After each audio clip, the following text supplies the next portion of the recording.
कल से हम लोग नए चैनल पे शिफ्ट हो जाएंगे। सारी सीरीज़ कंटिन्यू रहेंगी यूट्यूब पे डेली बेसिस पे, और प्रीमियम वॉइस पे शिफ्ट हो जाएंगे। अच्छी आवाज़ आएगी सबकी, और सब कुछ नए चैनल पे अच्छे से स्टार्ट कर देंगे।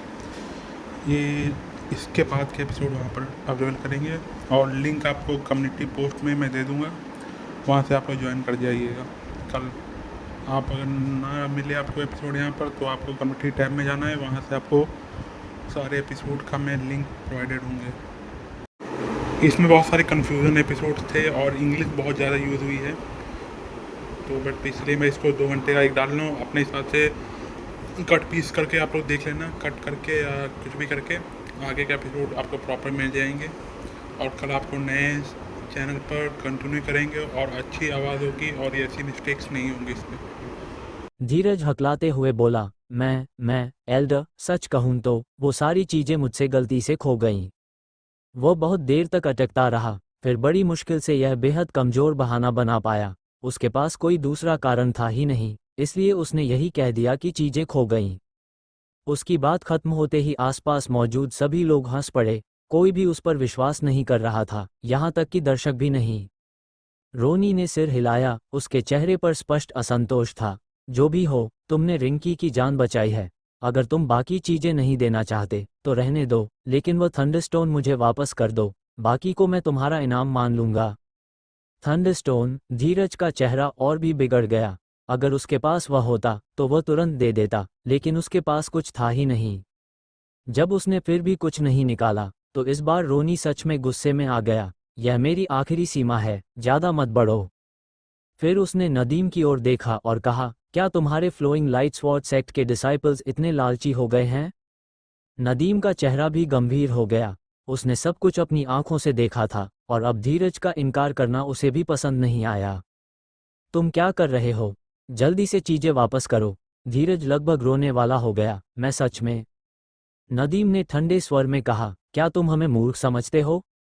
उसकी आभा अचानक फूट पड़ी, जिससे धीरज डर से कांप उठा। अब उसे गहरा पछतावा हो रहा था। अगर उसने शुरू में ही सच बता दिया होता कि उसने आनंदी को नहीं बचाया, तो ये स्थिति नहीं आती। अब हालत ये थी कि 1 मिलियन तो दूर, 10 मिलियन भी उसे बचा नहीं सकते थे। आखिरकार उसने हिम्मत जुटाकर कहा, पैलेस मास्टर, सच ये है कि मैं सेक्ट में ही सेक्लूजन में था। मैं कहीं नहीं गया। मैंने आनंदी को नहीं बचाया। मुझे नहीं पता ये सब कैसे हुआ। लेकिन जैसे ही उसने सच बोला, उसे चारों ओर से उपहास भरी नजरें मिलीं। रोनी भी उसे ऐसे देख रहा था जैसे वो कोई मूर्ख हो। बस, रोनी गर्जा, मेरी पोती ने तुम्हें खुद पहचाना है। तुमने खुद कहा कि तुम फॉलन इमॉर्टल सीक्रेट गए थे। तुमने ही उसे बचाया और तुमने ही उपहार लिया। अब जब चीजें लौटानी हैं, तो तुम मुकर रहे हो? भीड़ में सभी लोग सिर हिलाने लगे। किसी को भी उसकी बात पर विश्वास नहीं था। अभी कुछ ही देर पहले वह बड़े गर्व से सब स्वीकार कर रहा था, इनाम ले रहा था, और अब अचानक मुकर रहा था। ये किसी को भी स्वीकार्य नहीं था। आरव बाहर से शांत दिख रहा था, लेकिन अंदर ही अंदर बहुत खुश था। यही होता है, जैसा करोगे वैसा भरोगे। धीरज अब पूरी तरह फंस चुका था। वह कुछ भी बोले, कोई मानने वाला नहीं था, और असली समस्या ये थी कि उसके पास थंडरस्टोन था ही नहीं। एल्डर, मेरी बात सुनिए, मैं सच कह रहा हूँ। लेकिन उसकी बात पूरी भी नहीं हुई थी कि दूर से एक क्रोधित आवाज गूंजी।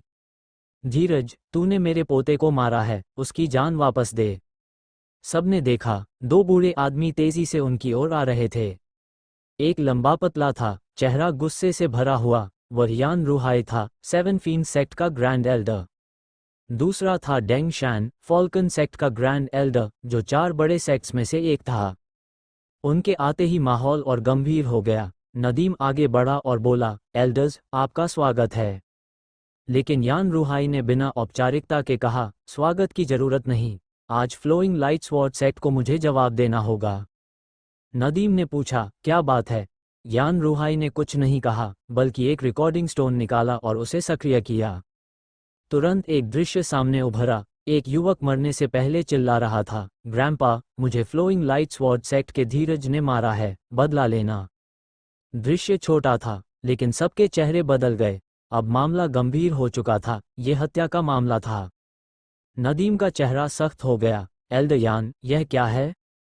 यान रूहाई ने गुस्से में कहा, मेरा पोता फॉलन इमॉर्टल सीक्रेट गया था और वहां तुम्हारे डिसाइपल धीरज ने उसे मार दिया। चाहे हमारा सेक्ट छोटा हो, लेकिन इसका मतलब यह नहीं कि हम चुप रहेंगे। मुझे आज जवाब चाहिए। डेंग शैन ने शांत स्वर में कहा, फ्लोइंग लाइट स्वॉर्ड सेक्ट एक प्रतिष्ठित सेक्ट है, वे जरूर न्याय करेंगे। हालांकि उसकी बात नरम थी, लेकिन साफ था कि वह भी दबाव बना रहा था।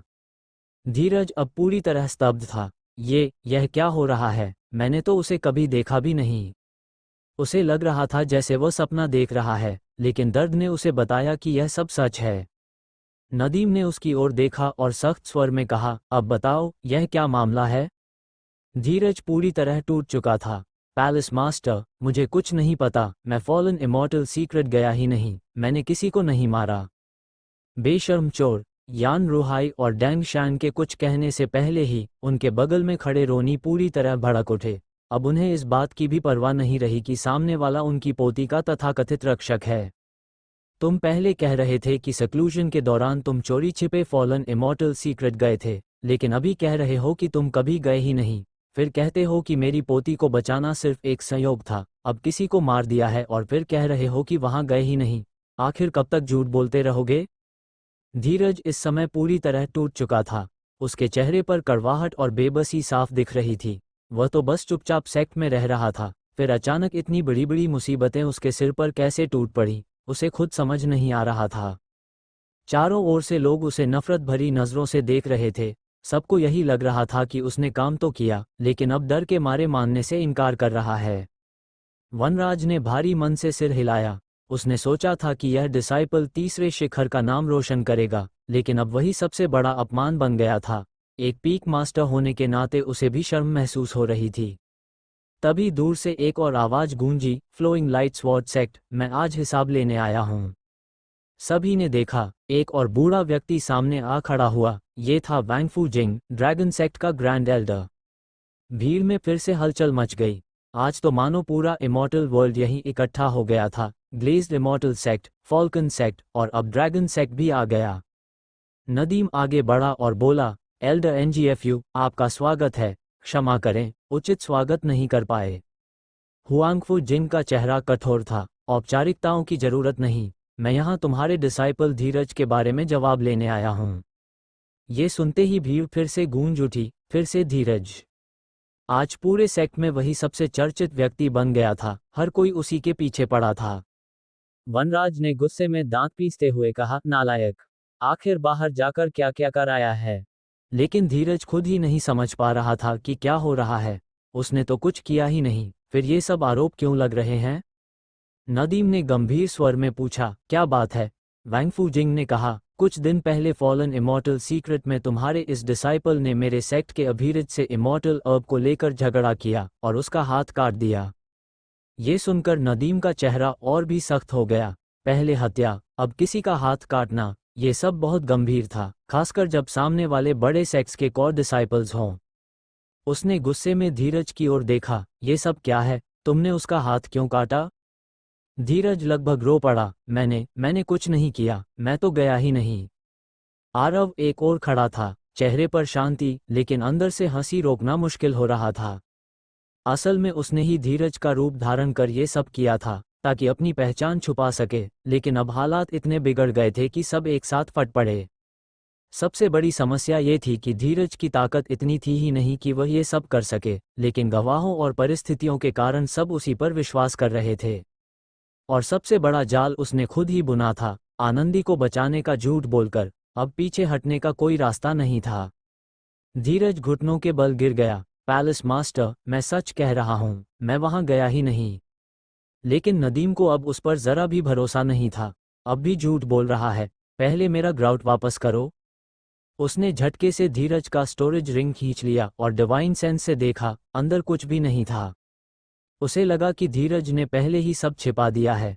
तू सच में अंत तक लड़ने के लिए तैयार था? नदीम का गुस्सा और बढ़ गया। रोनी ने ठंडे स्वर में कहा, नदीम, ग्राउट की बात मैं छोड़ सकता हूँ, लेकिन तुम्हें मुझे जवाब देना ही होगा। वैंगफू जिंग भी बोला, अब कोई सफाई नहीं बची। अगर तुम इसे छिपाने की कोशिश करोगे तो गलत तुम होगे। यान रुहाई की आंखों में खून उतर आया। खून का बदला खून। मेरे पोते की जान गई है, आज हिसाब होगा। 3 बड़े सेक्ट्स के दबाव के सामने नदीम का चेहरा सख्त हो गया। उसने अंतिम बार कहा, तुझे आखिरी मौका देता हूँ, सच बोल दे। लेकिन धीरज सिर्फ रोता रहा, मैं निर्दोष हूँ, मैं निर्दोष हूँ। अब किसी को भी उसकी बात पर भरोसा नहीं था। नदीम का धैर्य टूट गया। लॉ एनफोर्समेंट हॉल के डिसाइपल्स, हम उपस्थित हैं। पुष्पक 4 लोगों के साथ आगे आया। नदीम की आंखों में हत्या की चमक थी। इस अपराधी के पाप अक्षम्य हैं, यहीं पर इसे मार दो, शरीर और आत्मा दोनों का नाश कर दो। लॉ एनफोर्समेंट हॉल के 2 डिसाइपल्स आगे बढ़े। उन्होंने धीरज को पकड़ लिया और घसीटते हुए एक तरफ ले गए। धीरज की आंखों में डर साफ दिखाई दे रहा था। वह लगातार चीख रहा था, नहीं पैलेस मास्टर, इस बार मुझे छोड़ दीजिए, मैं सच में निर्दोष हूँ। लेकिन नदीम के चेहरे पर कोई दया नहीं थी। उसने ठंडे स्वर में कहा, जब तक ताबूत सामने नहीं आता तब तक आंसू नहीं निकलते, एग्जीक्यूट देम। आदेश मिलते ही पुष्पक ने अपने हाथ में पकड़ा हुआ रिंग नाइफ ऊंचा उठाया। अगले ही पल एक तेज चमक हुई और धीरज की आवाज अचानक रुक गई। उसका सिर धड़ से अलग होकर जमीन पर गिर पड़ा। क्योंकि सजा स्पष्ट थी कि शरीर और आत्मा दोनों का नाश किया जाए, इसलिए उसे प्राइमोर्डियल स्पिरिट निकालने का भी मौका नहीं दिया गया। तलवार फिर चमकी और उसका उड़ता हुआ प्राइमोर्डियल स्पिरिट भी पूरी तरह चकनाचूर कर दिया गया। चारों तरफ सन्नाटा छा गया। आज जो कुछ हुआ था वह किसी सपने जैसा लग रहा था। लोग तो जीनत की ट्रिब्यूलेशन देखने आए थे, लेकिन एक के बाद एक इतने बड़े घटनाक्रम हो गए कि किसी को समझ नहीं आ रहा था कि क्या हो रहा है। जब फ्लोइंग लाइट स्वॉर्ड सेक्ट ने अपना निर्णय लागू कर दिया और धीरज को मार दिया, तब रोनी और बाकी लोग बिना रुके वहां से चले गए। सेक्ट के लोग अभी भी वहीं खड़े थे। कोई जल्दी में नहीं था। कुछ लोगों को धीरज पर दया आ रही थी, कुछ खुश थे और कुछ मजे ले रहे थे, लेकिन ज्यादातर लोगों का मानना था कि उसे वही मिला जिसका वह हकदार था। आरव ने हल्का सा सिर हिलाया। अगर खुद मुसीबत को बुलाओ तो अंत ऐसा ही होता है। अगर धीरज ने शुरुआत में ही दिखावा नहीं किया होता, अगर वह जीनत को लेकर उससे टकराता नहीं, अगर हारने के बाद रुक जाता और उसे मारने के लिए बाहर नहीं आता, तो शायद ये सब नहीं होता। इसलिए आरव को उसके लिए कोई अफसोस नहीं था। उसे बस इतना लगा कि यह सब उसी के कर्मों का परिणाम है। लेकिन एक बात उसके लिए फायदेमंद रही, इतने सारे मामलों का दोष उसी पर चला गया। मरकर भी उसने कुछ काम तो किया। दूसरी ओर वनराज का चेहरा बेहद काला पड़ गया था। आज उसके लिए पूरा दिन एक रोलरकोस्टर जैसा था। पहले रोनी आया और उसने धन्यवाद दिया, जिससे उसे लगा कि उसका डिसाइपल सेक्ट का नाम रोशन कर रहा है। वह इतना खुश हुआ कि उसने 1 मिलियन इमॉर्टल क्रिस्टल्स तक देने का ऐलान कर दिया। लेकिन खुशी ज़्यादा देर टिक नहीं पाई। थोड़ी ही देर में एक के बाद एक थप्पड़ जैसे हालात बने और अंत में उसके ही पीक का डिसाइपल सबके सामने मार दिया गया। वो कुछ भी नहीं कर सका, बस खड़ा देखता रह गया। इसी समय प्रीतम आगे बढ़ा। उसके चेहरे पर संतोष साफ झलक रहा था। उसने कहा, थर्ड पीक ने सच में एक महान डिसाइपल पैदा किया है, बस अफसोस है कि उसकी जिंदगी थोड़ी छोटी थी। वह सामान्यतः शांत रहने वाला इंसान था, लेकिन सालों से जो ताने सुनता आया था, आज उसे जवाब देने का मौका मिला था और उसने मौका नहीं छोड़ा। वनराज गुस्से से लाल हो गया, लेकिन उसके पास कहने के लिए कुछ नहीं था। सच यही था कि 9th पीक ने एक 8 स्टार प्रतिभा वाला जीनियस पाया था, जो आधे महीने में ट्रू इमॉर्टल बन गया, जबकि उसका डिसाइपल सबके सामने मर गया। वह ठंडे स्वर में हंसा और मुड़कर चला गया। थर्ड पीक के लोग भी उसके पीछे पीछे चले गए। ग्रेस और 5th पीक के लोग भी शर्म के मारे ज्यादा देर नहीं रुके और जल्दी से वहां से चले गए। बाकी लोग भी धीरे धीरे चले गए। जल्द ही वहां केवल 9th पीक के लोग रह गए और सभी के चेहरे पर खुशी थी। चलो अब हम भी चलते हैं। आरव ने जीनत का हाथ पकड़ा और दोनों सेक्ट के अंदर लौट गए। उधर जीवन ने प्रीतम से पूछा, पीक मास्टर, क्या हमें अभी भी आरव को बाहर भेजना है? प्रीतम ने तुरंत कहा, भेजने की कोई जरूरत नहीं, योजना रद्द। अब उसे समझ आ गया था कि जीनत की तेजी से बढ़ती कल्टिवेशन कोई सहयोग नहीं है। हालांकि वह कारण पूरी तरह नहीं समझ पाया, लेकिन उसे यकीन हो गया कि आरव के साथ डुअल कल्टिवेशन से कल्टिवेशन में भारी लाभ होता है। उसने आदेश दिया, अब से 9th पीक की कोई भी महिला इमॉर्टल, चाहे आउटर डिसाइपल हो या इनर या पर्सनल डिसाइपल, आरव के साथ डाउएस्ट पार्टनर बन सकती है। कोई रोक नहीं होगी। जीवन दंग रह गया। अभी तक जिसे सेक्ट से निकालने की बात हो रही थी, वही अब खजाना बन गया था। लेकिन प्रीतम ने स्पष्ट कर दिया कि यह फैसला सोच समझ कर लिया गया है। इमॉर्टल वर्ल्ड में कई डाउइस्ट पार्टनर्स होना सामान्य बात थी, इसलिए इसमें कोई प्रॉब्लम नहीं थी। जीवन ने सिर हिलाया और तुरंत वहां से चला गया। अब वह सोच रहा था कि सबसे पहले ये खबर अपनी बेटी को दे। आरव अब एक आम डिसाइपल नहीं रहा था, बल्कि एक ऐसा अवसर बन गया था जिसे हर कोई पाना चाहेगा। दूसरी ओर पलक भी अपनी हालत ठीक करके सेक्ट लीडर के पास पहुंची। सेक्ट लीडर ने उसे देखते ही कहा, जूनियर सिस्टर, तुम वापस आ गई। लेकिन जैसे ही उसने ध्यान से देखा, उसकी आंखों में आश्चर्य भर गया। तुमने इतनी जल्दी ग्रेट इमॉर्टल के पीक तक पहुंच लिया। लगता है उस लड़के ने सच में तुम्हें पूरी तरह ठीक कर दिया। पलक ने सिर हिलाया, हाँ, अब मेरी पुरानी समस्या खत्म हो गई है और मेरी कल्टीवेशन पहले से बहुत तेजी से बढ़ेगी। सेक्ट लीडर मुस्कुराई, लगता है हमें सच में एक खजाना मिल गया है। उसकी मेडिकल स्किल्स तो अद्भुत हैं। फिर उसने हल्की हंसी के साथ कहा, और मुझे लगता है कि उसकी डुअल कल्टीवेशन टेक्निक उससे भी ज़्यादा खास है। तुम क्या कहती हो? सीनियर सिस्टर फिर मजाक कर रही हैं, उन्हें क्या पता होगा? पलक ने जैसे ही यह कहा, उसके मन में अचानक वही दृश्य उभर आया जो उसने अनजाने में पहले देखा था। उसके गाल तुरंत लाल हो गए, जैसे खून छलकने वाला हो। महिला ने ये देखा तो हंस पड़ी, हे, जूनियर सिस्टर, तुम्हारा चेहरा इतना लाल क्यों हो गया? कहीं तुम भी उस छोटे से लड़के के साथ कल्टीवेशन करना तो नहीं चाहती? उसकी हंसी बेहद आकर्षक थी, लेकिन पलक और भी शर्म से भर गई। सीनियर सिस्टर, वह कुछ कहना चाहती थी, लेकिन शब्द ही नहीं निकल पाए। महिला ने मुस्कुराकर कहा, ठीक है, अब और नहीं छेड़ती, लेकिन ये बताओ, आज सेक्ट में इतना बड़ा हंगामा उसी छोटे लड़के की वजह से हुआ है ना? फिर उसने हल्के व्यंग्य से कहा, धीरज सच में बदकिस्मत था।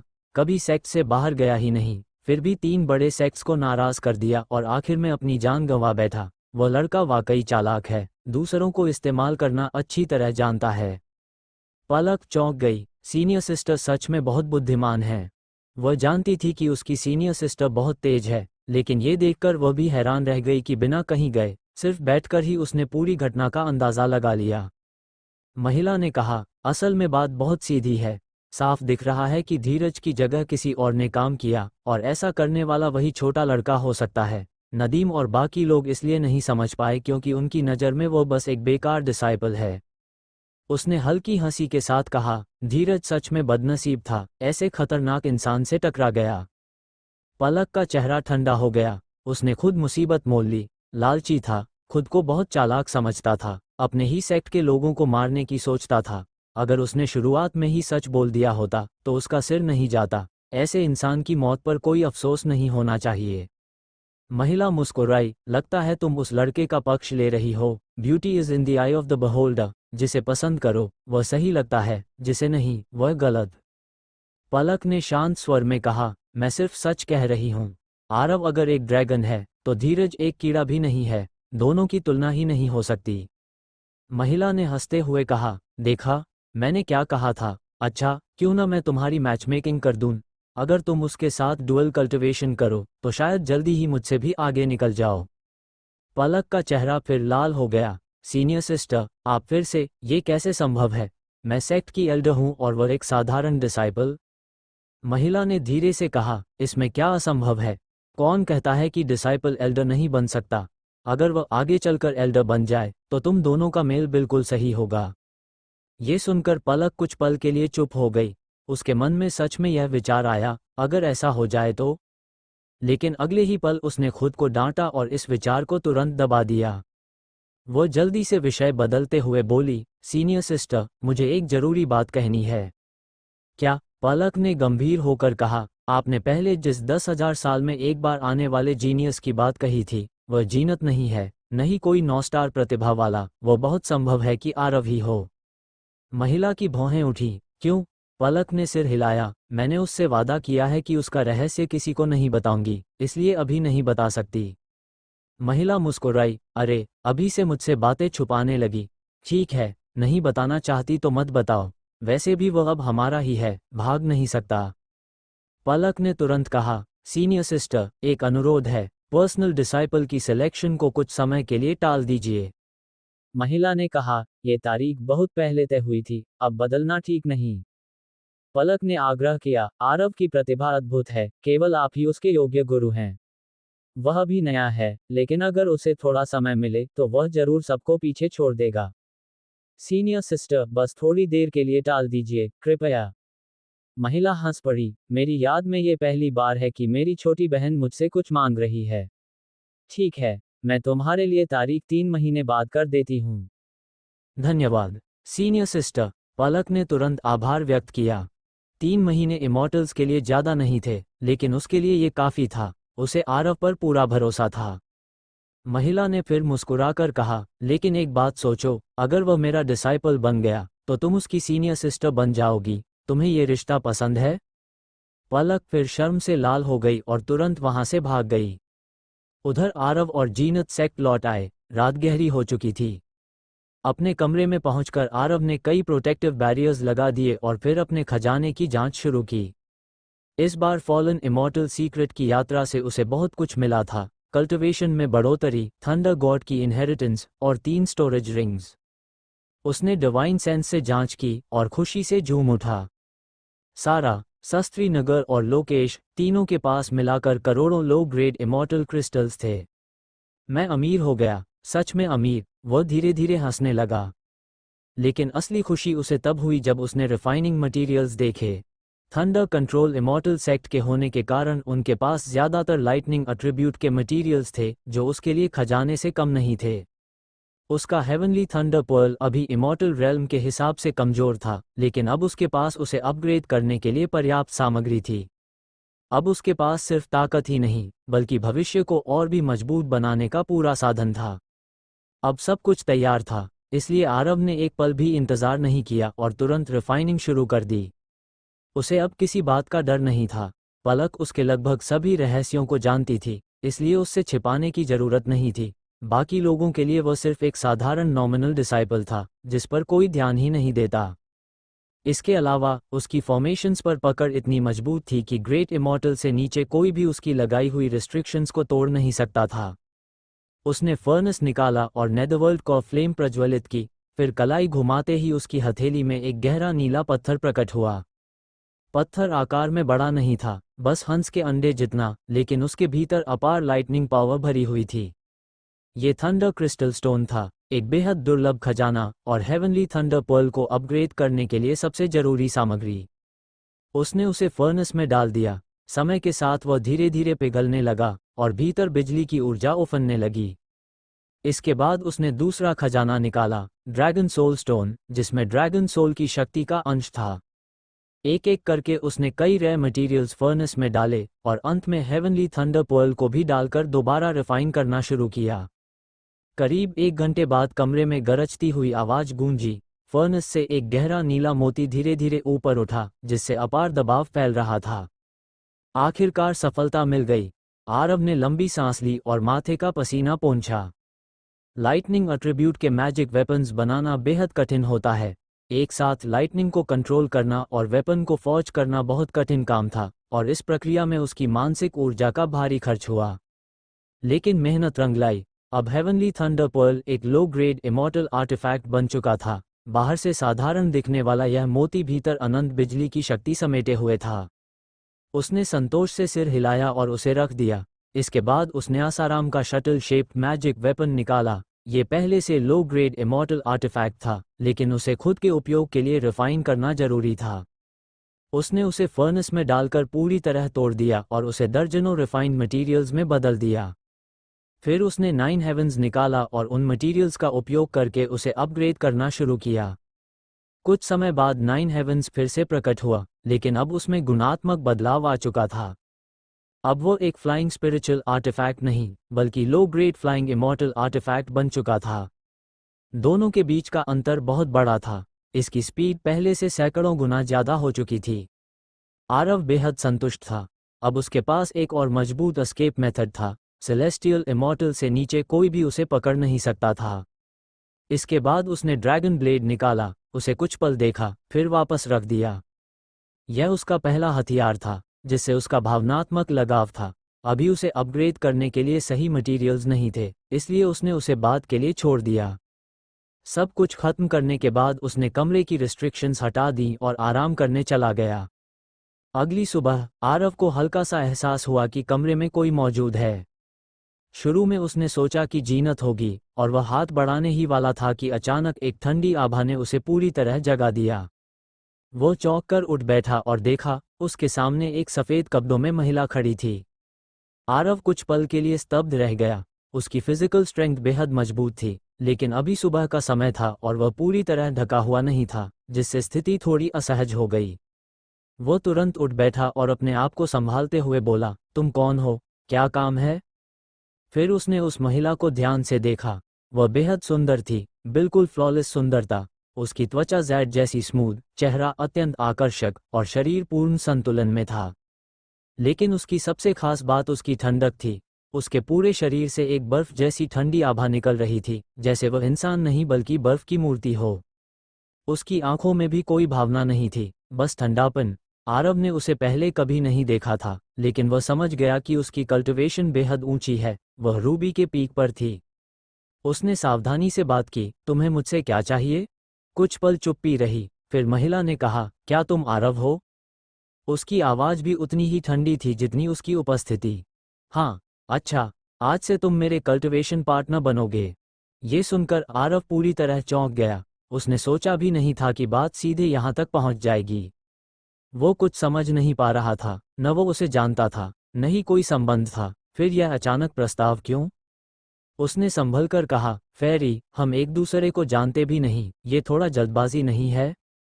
महिला बोली, मेरा नाम हेजल है, अब हम एक दूसरे को जानते हैं। आरव निरुत्तर हो गया। उसने फिर कोशिश की, जानना और familiar होना अलग बात है, डाउएस्ट पार्टनर बनना इतनी जल्दी। लेकिन हेजल के चेहरे पर कोई बदलाव नहीं आया।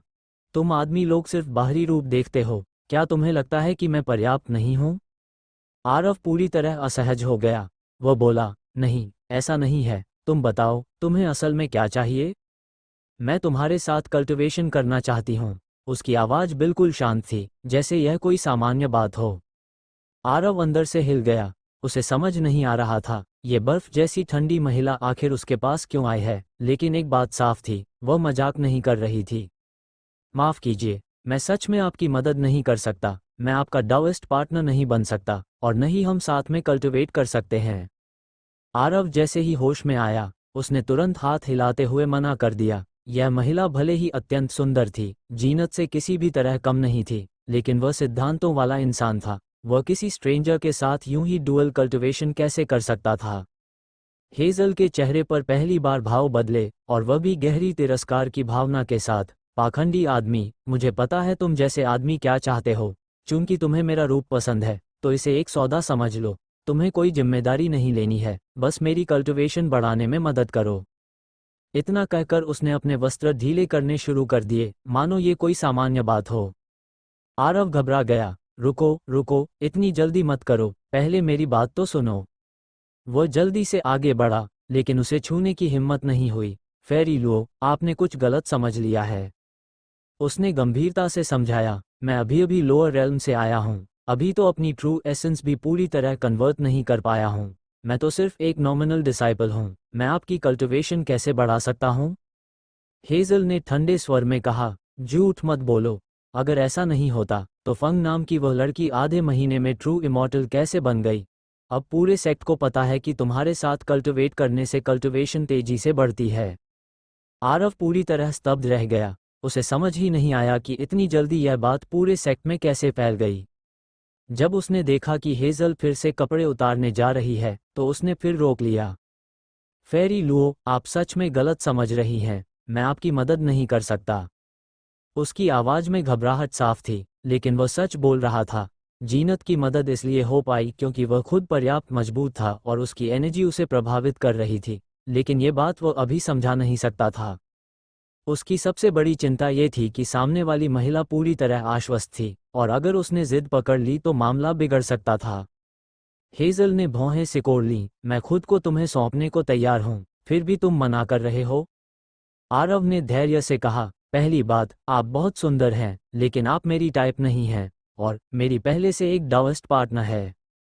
वह बात पूरी भी नहीं कर पाया था कि हेजल ने बीच में काट दिया, कोई फर्क नहीं पड़ता, मुझे कोई स्टेटस नहीं चाहिए। तुम्हारे पास कितनी महिलाएं हैं, इससे मुझे मतलब नहीं। आरव पूरी तरह निरुत्तर हो गया। उसे समझ नहीं आ रहा था कि इस महिला की सोच किसने बनाई है। वो फिर बोला, मुद्दा ये है कि हमारे बीच कोई भावनात्मक संबंध नहीं है। मुझे भावनाएं नहीं चाहिए, मुझे सिर्फ कल्टिवेशन चाहिए। आरव ने गहरी सांस ली। मुख्य बात यह है कि मैं सच में आपकी मदद नहीं कर सकता। चाहे आप मेरे साथ कल्टिवेट करें, आपको कोई लाभ नहीं मिलेगा। हेजल ने ध्यान से उसकी ओर देखा। क्या तुम सच कह रहे हो? बिल्कुल। सोचिए, आप जैसी सुंदर महिला खुद मेरे पास आए है। अगर मेरे पास सच में क्षमता होती तो मैं मना क्यों करता? ये तर्क सुनकर हेजल थोड़ी शांत हुई, लेकिन उसकी आंखों में निराशा झलक गई। तो जीनत का क्या? अब आरव सच बताने की हिम्मत नहीं कर सकता था, वरना यह महिला सच में उसे मजबूर कर सकती थी। उसने तुरंत कहा, मैं एक डॉक्टर हूँ, मैंने उसे पिल्स देकर उसकी कल्टिवेशन बढ़ाई थी। हेजल ने ठंडी नज़रों से देखा। झूठ तो नहीं बोल रहे? नहीं, बिल्कुल सच है। कुछ देर सोचने के बाद उसने कहा, तो फिर अपनी मेडिकल स्किल्स से मेरी मदद करो। अगर मैं ग्रेट इमॉर्टल रेल्म में प्रवेश कर गई तो मैं तुम्हारा एहसान मानूंगी, अगर नहीं तो तुम मेरे डाउएस्ट पार्टनर बनोगे। आरव मन ही मन झुंझला गया। उसे समझ नहीं आ रहा था कि यह कैसी स्थिति बन गई है जहां उसे मजबूर किया जा रहा है। लेकिन फिलहाल उसके पास कोई और रास्ता नहीं था। ठीक है, पहले मैं तुम्हारी जांच करता हूँ। उसने उसका हाथ पकड़कर पल्स चेक किया। उसका हाथ बर्फ की तरह ठंडा था, जैसे किसी ठंडी जैड को छू रहा हो। हेजल पूरी तरह शांत थी, मानो ये सब उससे संबंधित ही न हो। आरव ने ध्यान लगाकर जांच की और फिर उसके चेहरे पर हल्की राहत दिखाई दी। यह मामला असंभव नहीं था। उसने कहा, तुम्हारी टैलेंट बहुत उच्च है और कल्टिवेशन भी मजबूत है, लेकिन तुम्हारे हार्ट मेरिडियन में ब्लॉकेज है, इसी वजह से तुम आगे नहीं बढ़ पा रही हो। फिर उसने पूछा, तुम्हारे दिल में ऐसा क्या है जो इतनी गहरी रुकावट पैदा कर रहा है? ये सुनते ही हेजल के शरीर से ठंडक और बढ़ गई और उसकी आंखों में हल्की हत्या की झलक दिखाई दी। इतने सवाल मत पूछो, बस बताओ ठीक हो सकता है या नहीं। आरव तुरंत बोला, ठीक हो सकता है। उसकी ठंडक थोड़ी कम हुई। कितना समय लगेगा? अगर एक्यूपंक्चर से इलाज करें तो 1 महीने में पूरी तरह ठीक हो जाओगी और तुम्हारा बॉटलनेक भी टूट जाएगा। बहुत लंबा समय है। हेजल ने सीधे कहा, क्या इसे और जल्दी नहीं किया जा सकता, जैसे डुअल कल्टिवेशन और एक्यूपंक्चर साथ में? उफ, फिर से डुअल कल्टिवेशन। मानो या ना मानो, अगर तुम जबरदस्ती करोगी तो मैं ही तुम पर टूट पड़ूंगा। आरव के मन में गाली देने का मन हुआ। यह उसकी जिंदगी में पहली बार था जब कोई उसे डुअल कल्टिवेशन के लिए इस तरह पीछा कर रहा था। अगर वह हेजल से निकल रही प्राइमोर्डियल यिन एनर्जी को महसूस नहीं कर पाता तो सच में उसे कोई पागल समझ लेता। लेकिन वह ये सब सिर्फ मन में सोच सकता था, सामने बोलने की हिम्मत नहीं थी। यह महिला सच में थोड़ी अजीब थी। उसने जल्दी से कहा, असल में एक तरीका है। अगर मसाज के जरिए ब्लॉक्ड मेरिडियंस को साफ किया जाए तो लगभग आधे घंटे में काम हो सकता है। हेजल ने तुरंत पूछा, फिर क्या मैं ब्रेक थ्रू कर पाऊंगी?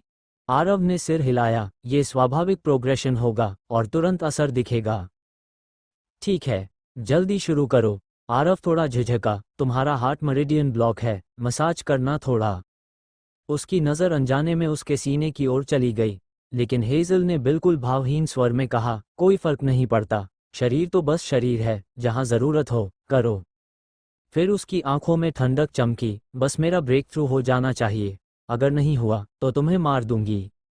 आरव मन ही मन झल्लाया, यह महिला सच में पागल है। लेकिन उसके पास कोई और रास्ता नहीं था। उसे जल्दी से इलाज करना था और इस मुसीबत से छुटकारा पाना था। वो उसके पास गया, हाथ रखकर अपनी केओटिक एनर्जी उसके शरीर में प्रवाहित करने लगा। सुई से इलाज भी हो सकता था, लेकिन उसमें एनर्जी का प्रवाह सीमित होता है। इस तरह का डायरेक्ट ट्रीटमेंट कहीं ज़्यादा तेज था। हालांकि इस तरह का कांटेक्ट उसे थोड़ा अजीब महसूस करा रहा था। उसने एक नज़र हेजल पर डाली, लेकिन उसके चेहरे पर कोई बदलाव नहीं था, जैसे कुछ हुआ ही नहीं। आरव अंदर ही अंदर हैरान था। यह महिला सच में बिना भावनाओं के थी, जैसे कोई इंसान नहीं बल्कि मशीन हो। उसने ध्यान केंद्रित किया और पूरी शक्ति से उसके मेरिडियंस को साफ करने लगा। समय धीरे धीरे बीतता गया। करीब आधे घंटे बाद उसने अचानक हाथ हटाया, पीछे हटकर उसकी पीठ पर हल्का प्रहार किया। हेजल के मुंह से खून निकला, जिसमें एक काला क्लॉट भी था। हो गया, ब्लॉकेज पूरी तरह खत्म। जैसे ही उसने कहा, हेजल की औरत तेजी से बढ़ने लगी। कुछ ही पलों में उसने रूबी के पीक से ब्रेक थ्रू करके मुंबई जियान रेल्म में प्रवेश कर लिया। उसके चेहरे पर पहली बार सच्ची खुशी दिखी, मैं सफल हो गई। फिर उसने कहा, ये तुम्हारा एहसान रहा। इतना कहकर वह तुरंत चली गई। उसी समय आकाश में थंडर क्लाउड्स इकट्ठा होने लगे। आरव उसे रोकना चाहता था, लेकिन तब तक वह जा चुकी थी। उसने सिर पकड़ा, हाथों के निशान अब भी उसके कब्जों पर थे, लेकिन वह बिना कुछ देखे चली गई। चलो, जो होना था हो गया। अब पूरे फ्लोइंग लाइट्स वार्ड सेक्ट में हलचल मच गई थी। कल जीनत ने ट्रिब्यूलेशन पार की थी, और आज फिर कोई ट्रिब्यूलेशन होने वाली थी। सभी लोग देखने दौड़ पड़े। लेकिन आरव नहीं गया। उसने खुद इतनी ट्रिब्यूलेशंस झेली थी कि अब उसे कुछ खास नहीं लगा। वो बिस्तर पर बैठकर सोचने लगा कि आखिर ये सब हुआ कैसे। जीनत की तेजी से बढ़ी कल्टिवेशन की वजह से लोग उसे कैसे जोड़ने लगे। डुअल कल्टिवेशन की बात कहाँ से फैल गई। वो सोच ही रहा था कि अचानक कमरे में एक सुगंध फैली। एक लाल कपड़ों में महिला उसके सामने आ खड़ी हुई। यह महिला हेजल के बिल्कुल विपरीत थी। उसका शरीर आकर्षक और भरा हुआ था, चाल में लचक थी और आंखों में प्यारी चमक। उसकी मुस्कान किसी को भी मोहित कर सकती थी। आरव ने उसे देखा और अनायास ही निगल लिया। आज क्या हो रहा है। एक गई नहीं कि दूसरी आ गई। वह बोला, सीनियर सिस्टर, आपको क्या काम है। महिला ने मुस्कुराकर कहा, इतना फॉर्मल मत बनो, मुझे सिस्टर कहो, मेरा नाम पायल है। वह उसके करीब आई और बिस्तर पर बैठ गई। मैं तुमसे एक छोटी सी मदद चाहती हूँ। आरव के दिल में तुरंत शंका पैदा हुई। पायल ने मुस्कुराते हुए कहा, बहुत आसान काम है, मैं तुम्हारी कल्टिवेशन पार्टनर बनना चाहती हूँ। आरव ने गहरी सांस ली। यह नहीं हो सकता, पायल ने हंसते हुए कहा, मुझे पता है तुम्हारे पास जीनत है, लेकिन वह अभी बच्ची है, मेरी बराबरी कैसे करेगी। और वह ठंडी औरत जो अभी गई, उसमें कोई चाम ही नहीं है। इतना कहकर वह और पास आ गई। उसका शरीर आरव से लग गया। उसने धीरे से कहा, मेरे जैसी पार्टनर मिल जाए तो बाकी सब बेकार हैं। मैं तुम्हें असली आनंद दिखाऊंगी, तुम पछताओगे नहीं। आरव के भीतर अचानक गर्मी की एक लहर उठी। वह इस महिला को अब और सहन नहीं कर पा रहा था, इसलिए तुरंत बिस्तर से कूदकर एक तरफ खड़ा हो गया। माफ कीजिए सीनियर सिस्टर, मैं सच में इस अनुरोध को स्वीकार नहीं कर सकता। पायल मुड़ी और उसे देखते हुए खिलखिलाकर हंस पड़ी। उसकी हंसी इतनी प्यारी थी कि किसी का भी दिमाग चकरा जाए। छोटे जूनियर ब्रदर, तुम तो बड़े लालची निकले। वह हंसते हुए बोली, अगर तुम अकेले नहीं मान रहे तो कोई बात नहीं, उस नाम की लड़की को भी साथ ले आओ, हम दोनों बहनें मिलकर तुम्हारी सेवा करेंगी, कैसा रहेगा। आरव ने घबराकर हाथ हिलाए, नहीं नहीं, ऐसा बिल्कुल नहीं सीनियर सिस्टर, हम सच में कंपैटिबल नहीं हैं। उसके मन में साफ था कि जितनी ज़्यादा आकर्षक कोई चीज़ होती है, उतना ही वो खतरनाक भी हो सकती है। वह किसी ऐसी महिला के साथ उलझना नहीं चाहता था जिसे वह समझ ही नहीं पा रहा था। पायल ने सिर हिलाया, तो मैं और समझौता करती हूँ। उस बर्फ की तरह ठंडी लुओं को छोड़कर तुम जिसे चाहो रख सकते हो, मैं कोई रोक नहीं लगाऊंगी। अब तो ठीक है। आरव ने गहरी सांस ली। सीनियर सिस्टर, आप गलत समझ रही हैं, अगर और कुछ नहीं है तो कृपया आप जाएं। हालांकि पायल मुस्कुरा रही थी, लेकिन उससे निकलने वाला दबाव हेजल से कम नहीं था, इसलिए आरव ने साफ शब्दों में मना कर दिया। क्या जूनियर ब्रदर अपनी सिस्टर को भगा रहा है। इतना कहकर वह अचानक उसके सामने आ गई और उसकी थोड़ी पकड़ ली। तुम्हारा मतलब क्या है। क्या तुम्हें लगता है कि मैं उस बर्फ की तरह ठंडी लुओं से कम हूं। आरव तुरंत सतर्क हो गया। इतनी नज़दीकी पर उसके पास कोई चाल चलने का मौका नहीं था। नहीं नहीं, ऐसा बिल्कुल नहीं, मेरा उससे कोई संबंध नहीं है। पायल ने हल्की मुस्कान के साथ उसका हाथ पकड़ लिया। सच में, अभी थोड़ी देर पहले वह तुम्हारे कमरे से निकली, उसके सीने पर 2 हाथों के निशान थे और वो आकार तुम्हारे हाथ जैसा ही था। अब भी कहोगे कि कुछ नहीं हुआ। आरव एक पल के लिए चुप हो गया। वह समझ गया कि अब यह मामला समझाना बहुत मुश्किल है। पायल उसके और करीब आ गई, उसकी सांस तक महसूस हो रही थी। तुम्हें पता है, मेरी कल्टिवेशन और उसकी बराबर थी। वह भी रूबी पीक पर थी और मैं भी, हम दोनों 10 साल से वहीं अटके थे। लेकिन वह थोड़ी देर तुम्हारे पास रही और सीधे ब्रेक थ्रू करके चली गई। अगर तुम मेरी जगह होते तो क्या मानते। आरव कड़वा मुस्कुराया। स्थिति ऐसी थी कि चाहे सच बोलो या झूठ, दोनों ही बेकार लगते हैं। उसने समझाने की कोशिश की, सीनियर सिस्टर, सच में ऐसा कुछ नहीं है, मैंने सिर्फ उसका इलाज किया था, उसके मेरिडियंस अनब्लॉक किए, इसलिए उसका ब्रेक थ्रू हुआ। पायल की आंखें तेज हो गईं। सच, हाँ बिल्कुल, मैं डॉक्टर हूँ, मैंने बस एनर्जी से उसका ब्लॉकेज हटाया। अचानक उसका भाव बदल गया, वह फिर से बेहद प्यारी हो गई। तो फिर मेरा भी इलाज करो, चाहे मसाज से करो या किसी और तरीके से, बस मुझे ब्रेक थ्रू करा दो, फिर तुम्हें जो चाहिए कर सकते हो। आरव मन ही मन परेशान हो गया। ये स्थिति उसके कंट्रोल से बाहर जा रही थी। उसने खुद को शांत किया और सोचा कि पहले समस्या हल करनी होगी। उसने उसका हाथ पकड़ा और पल्स चेक करना शुरू किया। पायल की आंखें उसी पर टिकी थीं, उम्मीद से भरी हुई। कुछ देर बाद उसने हाथ हटाया। हाँ, समस्या समझ में आ गई। उसने बताया कि उसका फायर एट्रीब्यूट बहुत अधिक और असंतुलित है। उसकी एनर्जी बहुत शुद्ध और तीव्र है, जिससे आगे बढ़ना मुश्किल हो गया है। केओस एनर्जी से इसे संतुलित किया जा सकता है, इसलिए उसके लिए इलाज संभव था। पायल ने बस एक ही सवाल पूछा, तो क्या ब्रेक थ्रू हो सकता है? हो सकता है, लेकिन एक्यूपंक्चर से 1 महीना लगेगा। नहीं, इतना समय नहीं है। उसने तुरंत मना कर दिया। हेजल आगे निकल चुकी है, मैं पीछे नहीं रह सकती। आज ही ब्रेक थ्रू चाहिए, नहीं तो तुम्हें किसी और के साथ कल्टिवेट करने नहीं दूंगी। आरव पूरी तरह निरुत्तर रह गया। अगर जल्दी करना है तो मसाज टेक्निक से किया जा सकता है। तो फिर देर किस बात की? पायल ने तुरंत उसका हाथ पकड़ लिया और खुद आगे बढ़ गई। आरव कुछ पल के लिए वहीं खड़ा रह गया, पूरी तरह स्तब्ध। उसके मन में सिर्फ एक ही ख्याल आया, ये स्थिति अब उसके बस से बाहर होती जा रही है। हेजल के पिछले ठंडे व्यवहार से बिल्कुल अलग, पायल भले ही बाहर से बहुत खुली और बेपरवाह दिख रही थी, लेकिन उसके गाल इस समय इतने लाल हो चुके थे मानो उनमें से खून निकलने वाला हो। क्या कर रहे हो? जल्दी करो। ओह ओह। आरव जैसे नींद से जागा हो वैसा चौंक कर संभला और तुरंत अपने हाथ पीछे खींच लिए। वो, असल में तुमने गलत जगह पकड़ ली, तुम्हारे केस में मसाज यहाँ नहीं करना है। पायल के गाल और भी लाल हो गए, लेकिन उसने सीधे आंखें बंद कर लीं। तो कहाँ करना है? जल्दी करो। आरव ने सूखे होठों पर जीभ फेरी, गहरी सांस ली और फिर अपना हाथ उसके निचले पेट पर रख दिया। उसने खुद को पूरी तरह संयमित किया, अपने हाथों में महसूस हो रही संवेदनाओं को अनदेखा करते हुए केओस ट्रू एसेंस को उसके शरीर में प्रवाहित करना शुरू किया। ये बीमारी उसके लिए बिल्कुल भी कठिन नहीं थी, इसलिए इलाज बहुत तेजी से असर करने लगा। लगभग आधे घंटे बाद उसके डैंशन में जो ठंडी ऊर्जा डाली गई थी वह अचानक सक्रिय हो उठी। इमॉर्टल एसेंस बाढ़ की तरह उसके पूरे शरीर में फैल गई, हर मेरिडियन में दौड़ती हुई। आरव तुरंत पीछे हट गया। पायल की ऑरा तेजी से बढ़ने लगी और कुछ ही क्षणों में उसने रूबी पीक को पार करके मुंबई इमॉर्टल रेल्म में प्रवेश कर लिया। ये देखने में भले ही एक छोटा सा ब्रेक थ्रू लगे, लेकिन इमॉर्टल्स के लिए यह एक बहुत बड़ी छलांग होती है। पीक रूबी अभी भी जमीन से जुड़ा इमॉर्टल माना जाता है, जबकि मुंबई इमॉर्टल वास्तव में सेलेस्टियल इमॉर्टल्स की कैटेगरी में प्रवेश करता है। दोनों के बीच पूरी तरह गुणात्मक अंतर होता है। जूनियर आरव, धन्यवाद, अब से यह बड़ी बहन तुम्हारी हुई।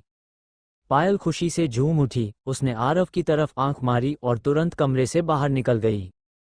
बाहर आसमान में पहले से ही थंडर क्लाउड्स जमा होने लगे थे। जैसे ही किसी का कल्टिवेशन ब्रेक थ्रू होता, उसे लाइटनिंग ट्रिब्यूलेशन का सामना करना ही पड़ता था। फ्लोइंग लाइट स्वॉर्ड सेक्ट के असेंशन प्लेटफॉर्म पर हेजल पहले से खड़ी थी। उसके कपड़े फटे हुए थे और होंठ के कोने पर खून की एक पतली रेखा थी, जिससे वो थोड़ी अस्तव्यस्त लग रही थी। लेकिन अब वो पूरी तरह ग्रेट इमॉर्टल बन चुकी थी, क्योंकि उसने 6-9 हेवनली ट्रिब्यूलेशन पार कर ली थी। चारों ओर लोग उसकी सफलता पर खुशी मना रहे थे। तभी अचानक जो थंडर क्लाउड्स छट चुके थे वे फिर से इकट्ठा होने लगे। एक लाल रंग की आकृति आसमान से उतरकर प्लेटफॉर्म पर आ गई, वो पायल थी। चारों ओर हलचल मच गई। ये क्या हो रहा है? एक के बाद एक ट्रिब्यूलेशन। क्या ये सब होलसेल में मिल रहा है? हेजल ने तेज नजरों से उसे देखा। तुम यहाँ कैसे? पायल ने मुस्कुराकर जवाब दिया, क्यों, क्या सिर्फ तुम ही उसके साथ कल्टिवेट कर सकती हो? दोनों के बीच पहले से ही प्रतिस्पर्धा थी, इसलिए उसका स्वर सीधा चुनौती भरा था। उसने खुद कहा कि तुम्हारे जैसी बर्फ की तरह ठंडी औरत में कोई आकर्षण नहीं है, असली औरत तो मैं हूं। हेजल ने ठंडी नज़र से उसे देखा और बिना कुछ कहे मुड़कर चली गई। पायल पीछे से बोली, सुन लो, अब वो मेरा है, मेरे आदमी पर नज़र मत डालना।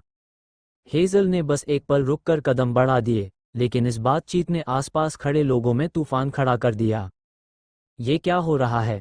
हमारी सेक्ट की 2 सबसे खूबसूरत महिलाएं किसी एक आदमी के पीछे? कौन है वो? कौन इतना काबिल है? हे भगवान, फेरी लुओ के शरीर पर हाथों के निशान हैं। शेन शांसी के भी, ये कैसे हो सकता है? कुछ लोग हैरान थे, कुछ गुस्से में और कुछ दुखी होकर लगभग रोने लगे। उधर पायल को अब ट्रिब्यूलेशन का सामना करना था, इसलिए वो इन सब बातों पर ध्यान नहीं दे रही थी। इधर कमरे में बैठे आरव को अचानक एक बात समझ में आई। इमॉर्टल रेल्म में बाकी लोग पहले ब्रेक थ्रू करते हैं और फिर ट्रिब्यूलेशन आती है, लेकिन उसके साथ उल्टा हुआ था। पहले लाइटनिंग आती थी, फिर ब्रेक थ्रू के बाद शांत हो जाती थी। वो सोचने लगा कि क्या यह एक्सटिंक्शन लाइटनिंग ट्रिब्यूलेशन का कोई खास प्रभाव है। तभी अचानक उसके पीछे एक आवाज आई, बिग ब्रदर, क्या सोच रहे हो? आरव चौंक गया। ये क्या है? कोई भी कभी भी कमरे में घुस आता है। उसने मुड़कर देखा, बबीता मुस्कुराती हुई खड़ी थी। वह तुरंत 2 कदम पीछे हट गया। तुम क्या करने आई हो? बबीता हंस पड़ी। और क्या, मैंने अभी तक नाश्ता नहीं किया, कुछ अच्छा खाने को है? आरव ने राहत की सांस ली। कम से कम ये डुअल कल्टिवेशन के लिए नहीं आई थी। उसने 2 ब्रेड और एक जूस की बोतल निकालकर दे दी। ये क्या है? बबीता ने एक कौर लिया और उसकी आंखें चमक उठीं। वाह, बहुत स्वादिष्ट। फिर उसने जूस पिया और खुशी से बोली, ये पानी इतना स्वादिष्ट कैसे है? इमॉर्टल रेल्म में लोग सिर्फ साधारण खाना खाते थे, इसलिए उसे ये सब बहुत स्वादिष्ट लगा। बिग ब्रदर, मेरे पास 2 खबरें हैं, एक अच्छी और एक बुरी, कौन सी पहले सुनोगे? आरव बैठ गया। पहले अच्छी खबर बताओ, बबीता उत्साहित होकर बोली, हम अमीर होने वाले हैं। आरव हैरान हुआ। कैसे? बबीता ने मुस्कुराते हुए कहा, क्या तुम्हें पता है कि हमारी सेक्ट में इस समय सबसे पॉपुलर आदमी कौन है? नहीं। आरव ने लापरवाही से सिर हिलाया। तुम?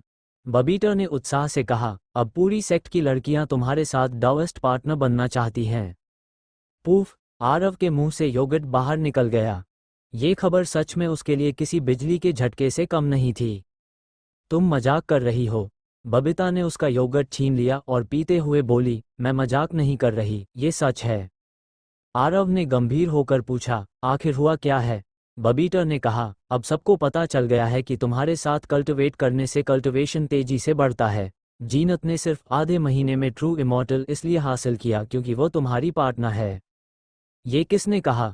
पीक मास्टर प्रीतम ने। बबीता बोली, उन्होंने आदेश दे दिया है कि 9th पीक की कोई भी फीमेल डिसाइपल तुम्हारी डाउएस्ट पार्टनर बन सकती है, बिना किसी रिस्ट्रिक्शन के। आरव पूरी तरह स्तब्ध रह गया। उसे अब समझ आया कि सुबह सुबह 2 महिलाएं उसके कमरे में क्यों आ गई थीं। बबीता उत्साह से बोली, बिग ब्रदर, अब हमारा पैसा कमाने का मौका आ गया है।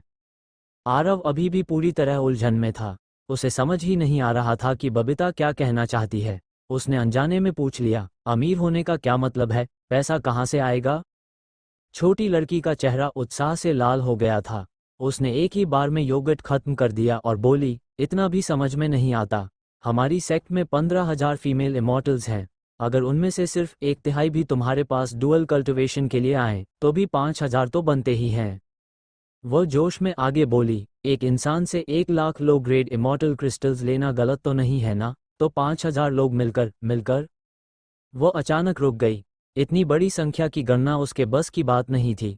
काफी देर तक उंगलियों पर हिसाब लगाने के बाद भी जब कुछ समझ नहीं आया, तो उसने हाथ हिलाते हुए कहा, खैर, बहुत ज्यादा होगा।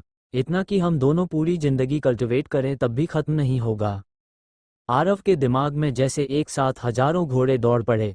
वह समझ ही नहीं पा रहा था कि ये क्या हो रहा है। ये छोटी लड़की तो जैसे उसका व्यापार शुरू करने की योजना बना रही थी। 5,000 फीमेल इमॉर्टल्स के साथ कल्टिवेशन, ये तो किसी दुकान खोलने जैसा हो गया।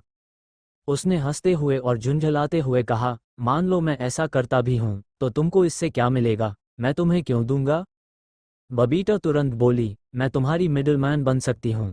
तुम इतने व्यस्त हो जाओगे कि ये सब मैनेज नहीं कर पाओगे। मैं तुम्हारे लिए लोगों को अरेंज करूंगी, पैसे कलेक्ट करूंगी, तुम बस कल्टिवेशन पर ध्यान देना। फिर उसने मासूमियत से कहा, मुझे ज्यादा नहीं चाहिए, आधा आधा बांट लेते हैं, कैसा?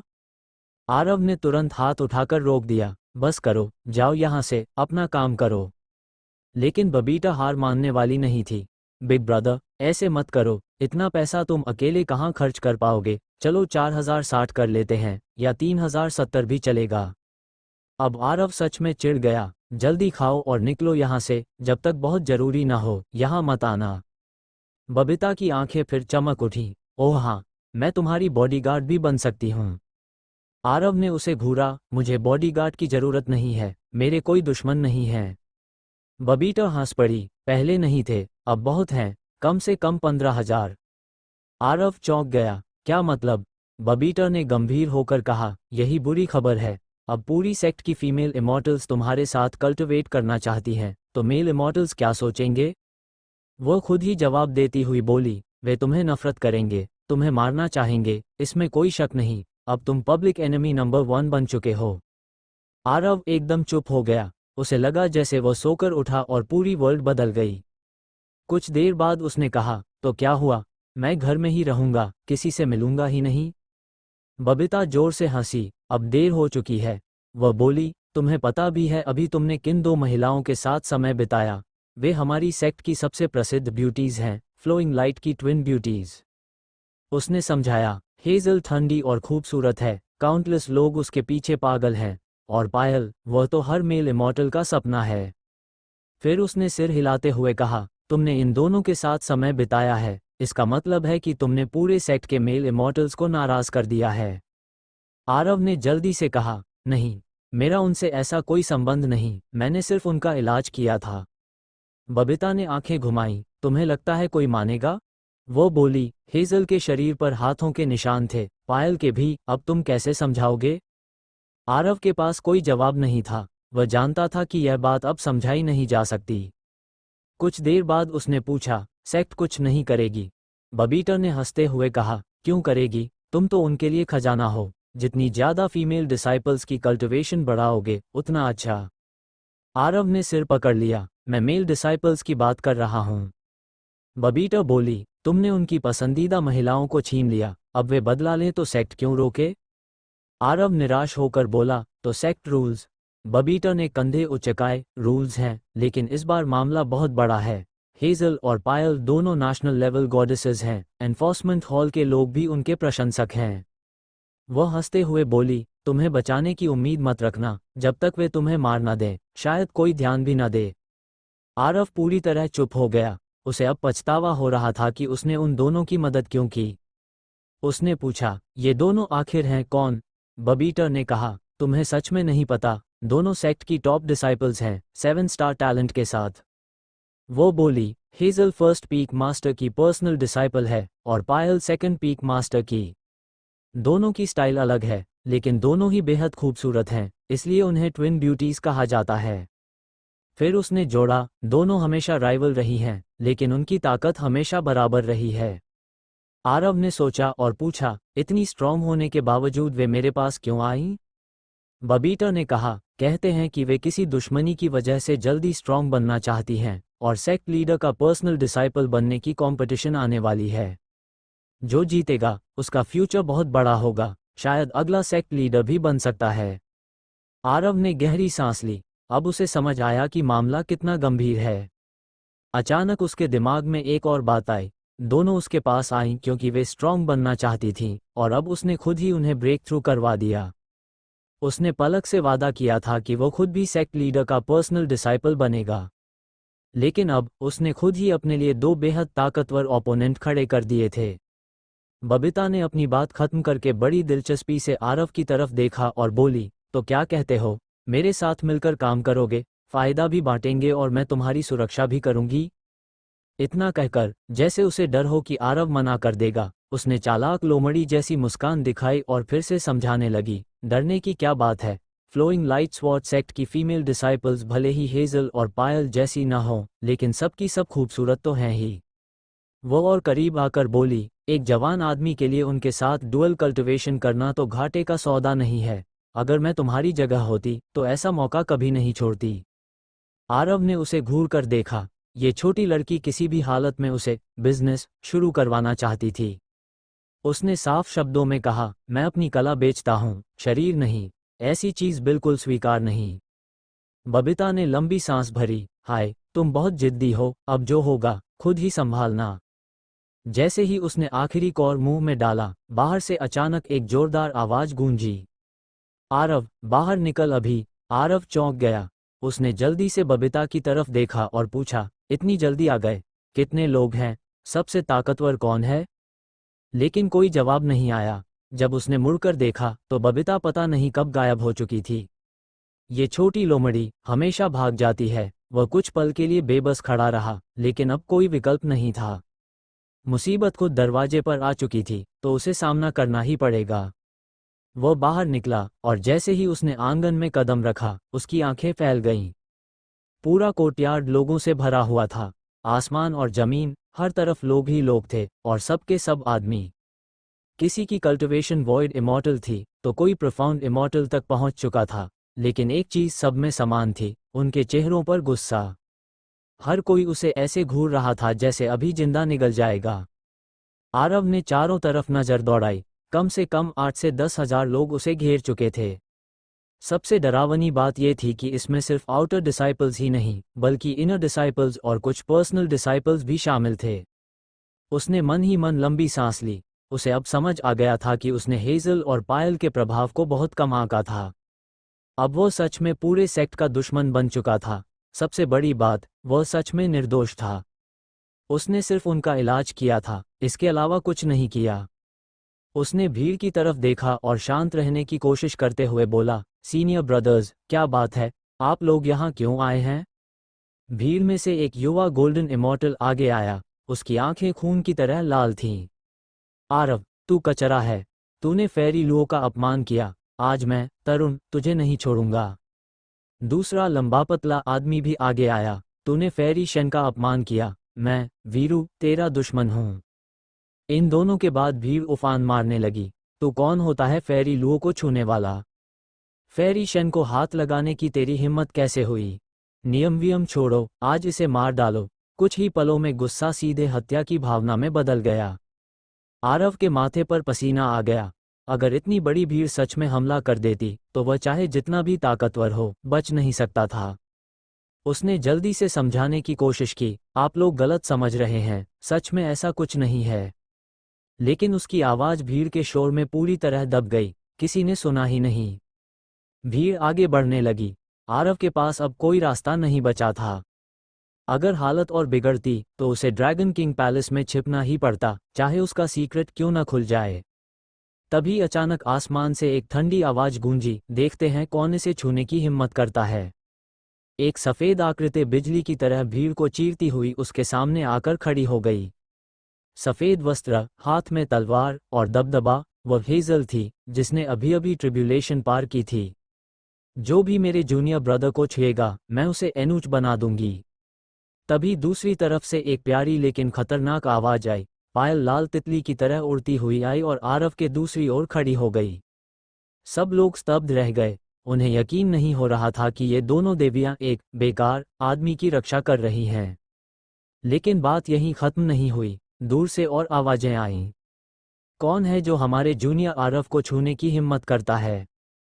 सबने मुड़कर देखा। सैकड़ों नहीं, हजारों फीमेल डिसाइपल्स उड़ती हुई आ रही थीं।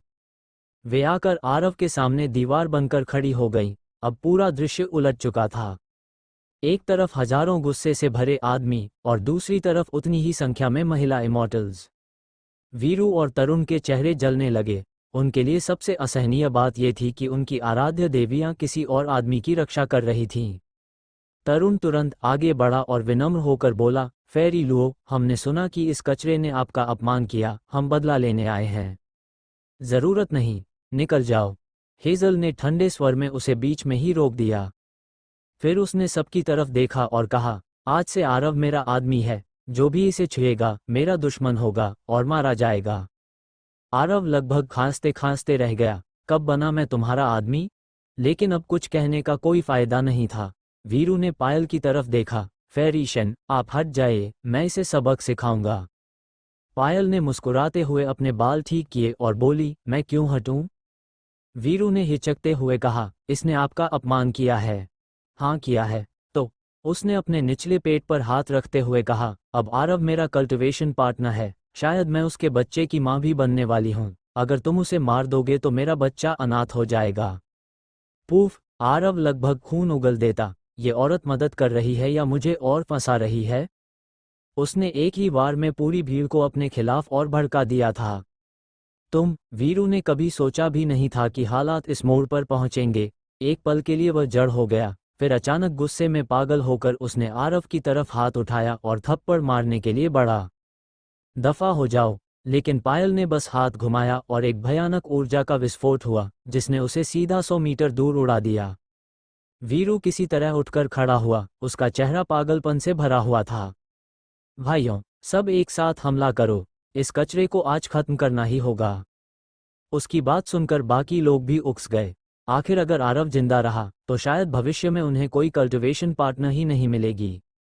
उधर हेजल के नेतृत्व में सभी फीमेल इमॉर्टल्स ने अपनी इमॉर्टल सॉर्ड्स निकाल ली और किसी भी क्षण युद्ध के लिए तैयार हो गईं। माहौल एकदम विस्फोटक हो चुका था। तभी अचानक एक विशाल दबाव पूरे स्थान पर छा गया और एक गंभीर आवाज गूंजी, बस, सब लोग रुक जाओ। अगले ही पल नदीम हवा में प्रकट हुआ। लॉ एनफोर्समेंट हॉल के इस प्रमुख को देखते ही पूरा मैदान शांत हो गया। किसी की भी हिम्मत नहीं हुई कि उसके आदेश का उल्लंघन करे। नदीम ने चारों ओर देखा और ठंडे स्वर में कहा, सब ध्यान से सुन लो। सेक्ट मास्टर का आदेश है, जो भी आरव पर हाथ उठाएगा उसकी कल्टिवेशन खत्म कर दी जाएगी और उसे सेक्ट से बाहर निकाल दिया जाएगा। ये सुनते ही पूरा माहौल स्तब्ध हो गया। सभी मेल डिसाइपल्स एकदम सन्न रह गए। फ्लोइंग लाइट स्वॉर्ड सेक्ट में सबसे ऊंचा स्थान सेक्ट लीडर का था, लेकिन वह शायद ही कभी खुद आदेश देती थी। आज एक मामूली डिसाइपल के लिए उसका व्यक्तिगत हस्तक्षेप सबको हिला गया। अब क्या देख रहे हो, निकल जाओ सब। नदीम के एक और आदेश के साथ ही सभी मेल डिसाइपल्स तुरंत तित्रबिर हो गए। कोई भी अब रुकने की हिम्मत नहीं कर रहा था। नदीम ने आरव की तरफ एक नज़र डाली और बिना कुछ कहे गायब हो गया। उधर सेक्ट लीडर के कमरे में पलक खड़ी थी।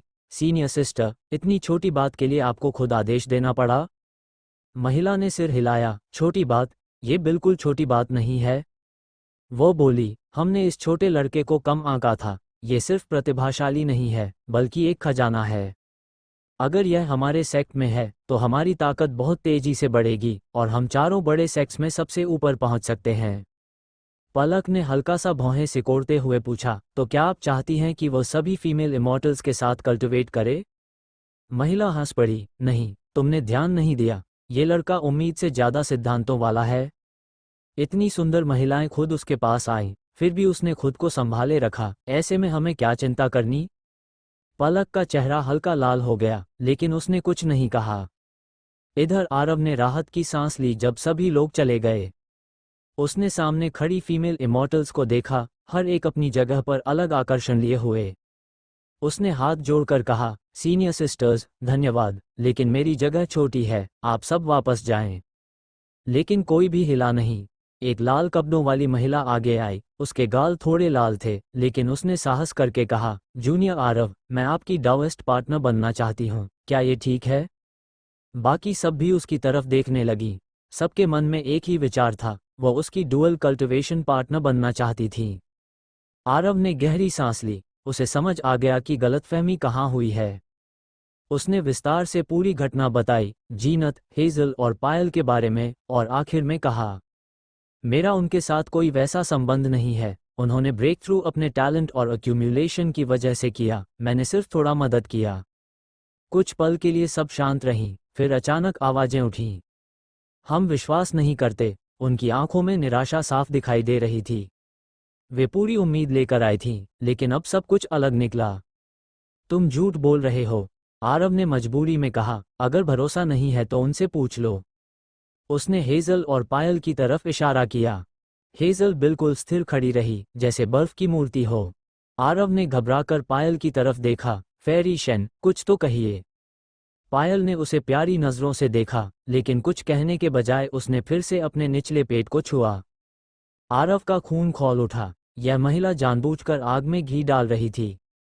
और सच में, भीड़ फिर से भड़क उठी। जूनियर आरव, अब बहाने मत बनाओ। हम सब आपकी डाउएस्ट पार्टनर बनना चाहती हैं। स्थिति फिर से बेकाबू होने लगी। तभी हेजल अचानक आगे आई। उसने अपनी बांह उठाई और आस्तीन हटाए। उसकी सफ़ेद त्वचा पर एक चमकदार लाल बिंदु दिखाई दिया, वर्जिनिटी मार्क। पूरा माहौल तुरंत शांत हो गया। ये साफ प्रमाण था कि आरव ने सच कहा था, कोई डुअल कल्टिवेशन नहीं हुआ था। आरव ने राहत की सांस ली। अब जाकर मामला शांत हुआ। तभी एक लंबी महिला आगे आई और बोली, अगर ऐसा है तो क्या आप अपनी मेडिकल स्किल्स से हमारी मदद कर सकते हैं? अगर हमारी कल्टिवेशन बढ़ती है तो आप जो कीमत कहेंगे हम देंगे।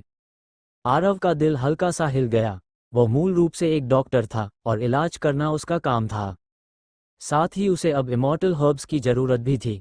उसने पायल की तरफ देखा और पूछा, क्या सेक्ट में क्लिनिक खोलने की इजाज़त है? पायल ने हल्के अंदाज में कहा, तुम मेडिकल क्लिनिक की बात कर रहे हो? इसके बारे में मुझे ज़्यादा पता नहीं, लेकिन सेक्ट में ऐसा पहले कभी हुआ नहीं है। हाँ, रूल्स में कोई रोक भी नहीं है। आरव ने सिर हिलाया, मतलब ये सेक्ट के नियमों के खिलाफ नहीं है। फिर उसने सामने खड़ी सभी फीमेल इमॉर्टल्स की ओर देखा और कहा, ऐसा करते हैं, मैं कल से यहीं एक क्लिनिक खोलता हूँ। जिसे भी इलाज चाहिए वह मेरे पास आ सकती है। उसने साफ जोड़ दिया, हाँ, इलाज मुफ्त नहीं होगा। कल मैं इसके नियम और कीमतें लिखकर लगा दूंगा।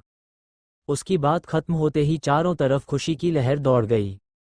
इन फीमेल इमॉर्टल्स के लिए पैसे देना कोई बड़ी बात नहीं थी। असली बात यह थी कि इससे उनकी कल्टिवेशन बढ़ सकती थी। सबने कई बार उससे कंफर्म की और जब उन्हें पूरा भरोसा हो गया तो धीरे धीरे सभी वहां से चली गईं।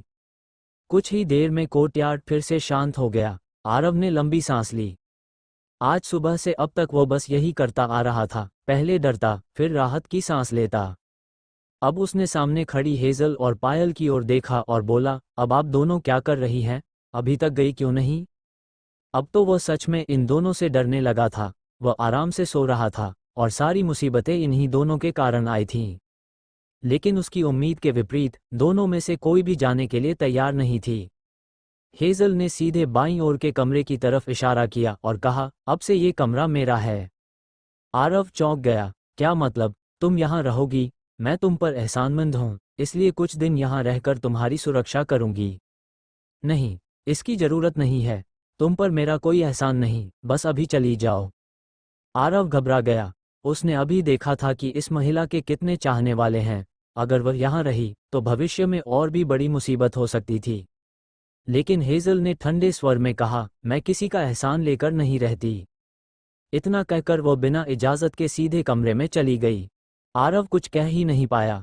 वह जानता था कि अब वह ग्रेट ही इमॉर्टल बन चुकी है, उससे टकराना उसके बस की बात नहीं थी। अब उसने पायल की तरफ देखा, और तुम अभी तक क्यों रुकी हो? असल में उसे सबसे ज्यादा डर इसी महिला से लग रहा था। हेजल भले ठंडी थी, लेकिन बेवजह ट्रबल नहीं करती थी। लेकिन पायल, वह तो खुद ही मुसीबत पैदा करने वाली थी। पायल ने आंख मारी और दाईं ओर के कमरे की तरफ इशारा किया, अब से मैं यहाँ रहूंगी। आरव बिल्कुल स्तब्ध रह गया। नहीं, ये बिल्कुल नहीं हो सकता, तुम दोनों अभी निकलो। लेकिन पायल मुस्कुराई, हो सकता है या नहीं, ये तुम्हारे हाथ में नहीं है। अगले ही पल वह उसके सामने आ गई। उनके शरीर लगभग छूने लगे थे। उसका चेहरा इतना करीब था कि उसकी सांस महसूस हो रही थी। जूनियर ब्रदर, तुम अपनी बड़ी बहन को मना कर रहे हो। पता है कितने लोग मेरे साथ रहना चाहते हैं? आरव तुरंत पीछे हट गया। सीनियर सिस्टर, मेरी जगह छोटी है, आप यहाँ मत रहिए। पायल मुस्कुराई, नहीं, तुम्हारी जगह बहुत बड़ी है।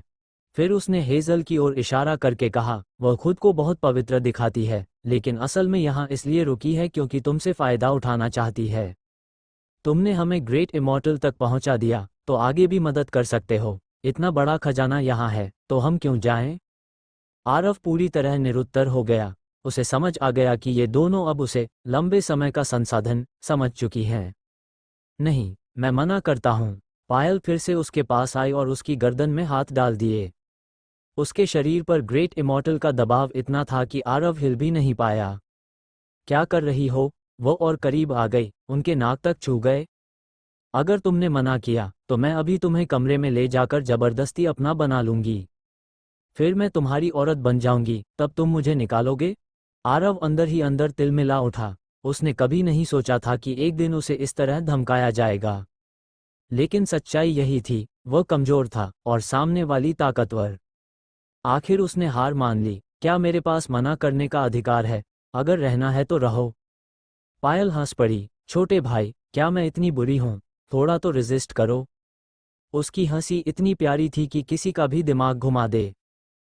ठीक है, अब से मैं यहीं रहूंगी। अच्छे से रहना, नहीं तो मैं तुम्हें सीधे बिस्तर पर खींच लूंगी। इतना कहकर वह लहराते हुए दाईं ओर के कमरे में चली गई। आरव वहीं खड़ा रह गया।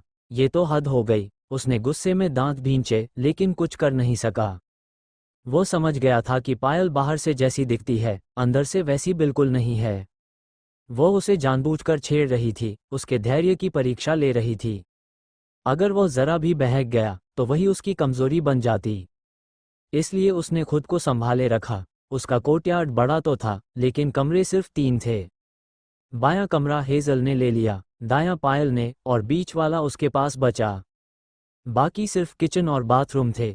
वह अपने कमरे की तरफ बढ़ा ही था कि अचानक दाईं ओर का दरवाजा खुला। पायल बाहर आई। अब उसका रूप बदल चुका था। उसके बाल खुलकर कंधों पर बिखर गए थे और उसने ढीले कपड़े पहन रखे थे। वह खिंचाव लेते हुए मुस्कुराई, उसकी हर हरकत में आकर्षण था। फिर उसने आरव की तरफ देखा और चंचल आवाज में बोली, जूनियर आरव, मैं नहाने जा रही हूँ, साथ चलोगे? हूँ। पायल लगातार उसे छेड़ रही थी। आरव अंदर ही अंदर गुस्से से जल रहा था, लेकिन उसके पास कोई उपाय नहीं था। न वो उसे हरा सकता था, न भगा सकता था। पायल ने शरारती नजरों से उसके निचले हिस्से की तरफ देखा और बोली, जूनियर ब्रदर, कहीं तुम्हें उस मामले में कोई समस्या तो नहीं? आरव के मन में एक पल के लिए ख्याल आया कि अभी इसी वक्त उसे पकड़कर बाथरूम में ले जाए, लेकिन उसने खुद को रोक लिया। तभी पीछे से एक साफ और मधुर आवाज आई, आरव, अभी क्या हो रहा था? ये जीनत थी। वह अपनी ट्रिब्यूलेशन के बाद पूरी रात कल्टिवेशन करके अपनी शक्ति स्थिर कर रही थी। जैसे ही उसने सुना कि आरव के साथ कुछ हुआ है, वह तुरंत यहाँ आ गई। आरव ने बात को हल्का रखते हुए कहा, कुछ खास नहीं, मैं एक क्लिनिक खोलने की सोच रहा हूँ। उसने पूरे दिन की घटनाओं को संक्षेप में बता दिया। जीनत ने सिर हिलाया, क्लिनिक खोलना अच्छा विचार है। वो उसकी मेडिकल स्किल्स को अच्छी तरह जानती थी। इससे आरव रिसोर्सेज इकट्ठा कर पाएगा और तेजी से अपनी कल्टिवेशन बढ़ा सकेगा। इतना कहने के बाद उसने बाथरूम की तरफ देखा, जहां पानी की आवाज आ रही थी। फिर बाईं तरफ के कमरे की ओर देखकर हैरानी से पूछा, कोई और भी है यहाँ? आरव ने कंधे उचकाए, हाँ, क्लिनिक खोलना है तो 2 असिस्टेंट्स भी रख लिए हैं। हालांकि जीनत को थोड़ा अजीब लगा, लेकिन उसने ज्यादा सवाल नहीं किया। कल्टिवेशन वर्ल्ड हो या इमॉर्टल रेल्म, यहाँ स्ट्रॉन्ग का सम्मान होता है। एक आदमी के कई डाउएस्ट पार्टनर्स होना भी सामान्य बात थी, इसलिए उसने दखल देना जरूरी नहीं समझा। तभी कोर्टयार्ड का दरवाजा खुला और एक सर्वेंट अंदर आया। Young master Aarav, peak master ने आपको बुलाया है। ठीक है। आरव को ज्यादा आश्चर्य नहीं हुआ। आज इतनी बड़ी घटना हुई थी, तो प्रीतम का बुलाना स्वाभाविक था। वो और जीनत साथ में 9th पीक के मेन हॉल पहुंचे। अंदर जाकर उन्होंने देखा कि प्रीतम गंभीर चेहरे के साथ मुख्य आसन पर बैठे हैं और जीवन उनके पास खड़ा है। दोनों ने झुककर कहा, डिसाइपल पीक मास्टर को प्रणाम करता है। प्रीतम कुछ पल चुप रहे, फिर बोले, तुम्हें पता है आज तुमने क्या किया? आरव थोड़ा चौंका, आज थोड़ा केओस रहा। पीक मास्टर किस बात की ओर इशारा कर रहे हैं? प्रीतम ने खुद ही आगे कहा, क्या तुम्हें पता है कि सेक्ट की स्थिति क्या है और 9th पीक कहाँ खड़ा है? उन्होंने गंभीर स्वर में कहा, इतने सालों से 9th पीक हमेशा सबसे नीचे रहा है। बाकी 8 पीक्स हमसे ज्यादा मजबूत हैं। लेकिन हाल ही में मैंने एक अत्यंत प्रतिभाशाली डिसाइपल लिया है और मुझे उम्मीद थी कि इस बार कंपटीशन में हम पीछे नहीं रहेंगे। आरव ये सब सुनकर चुपचाप खड़ा रहा। वह जानता था कि ये बातें उसके स्तर की नहीं हैं। तभी प्रीतम का चेहरा सख्त हो गया, लेकिन तुमने सब बिगाड़ दिया। आरव हक्काबक्का रह गया, इसका मुझसे क्या संबंध है? प्रीतम ने जोर से कहा, पहले सभी पीक्स के कोर डिसाइपल्स रूबी पीक पर थे, सब बराबर थे, लेकिन अब तुमने फर्स्ट पीक और सेकंड पीक के लिए 2 ग्रेट ये इमॉर्टल्स पैदा कर दिए। अब बैलेंस पूरी तरह टूट चुका है। आरव चुप हो गया। वो समझ गया कि बात सही है, लेकिन ये सब उसके कंट्रोल में नहीं था। डिसाइपल अपनी गलती मानता है, लेकिन वह कुछ कहना चाहता था, लेकिन प्रीतम ने बीच में रोक दिया। कोई बहाना नहीं, गलती की है तो सजा भी मिलेगी। जीनत तुरंत घुटनों के बल बैठ गई, मास्टर, ये सब मेरी वजह से हुआ, सजा मुझे दीजिए। प्रीतम ने हाथ हिलाकर उसे अलग कर दिया, इससे तुम्हारा कोई संबंध नहीं। आरव मन ही मन सोच रहा था, असल में ये सब प्रीतम की वजह से हुआ था, जिसने उसकी बात पूरे सेक्ट में फैला दी। लेकिन अब कुछ कहने का कोई फायदा नहीं था। उसने सिर झुकाकर कहा, डिसाइपल सजा स्वीकार करता है। प्रीतम और जीवन ने एक दूसरे की तरफ देखा, दोनों के चेहरे पर हल्की मुस्कान थी। ठीक है, तुम्हारा एटीट्यूड अच्छा है, इसलिए ज़्यादा कठोर सजा नहीं दूंगा। प्रीतम बोले, तुम अपनी गलती सुधारो और मेरी चीफ डिसाइपल को ग्रेट यी इमॉर्टल तक पहुंचाओ। तभी 9th पीक के पास कंपटीशन में जीतने का मौका होगा। ये सुनकर जीनत ने राहत की सांस ली। आरव अंदर ही अंदर सोचने लगा, एक और बड़ा काम। उसने सिर झुकाकर कहा, डिसाइपल पूरी कोशिश करेगा, लेकिन गारंटी नहीं दे सकता। वह जानता था कि हेजल और पायल का मामला अलग था, हर किसी को वह ऐसे ब्रेक थ्रू नहीं करवा सकता।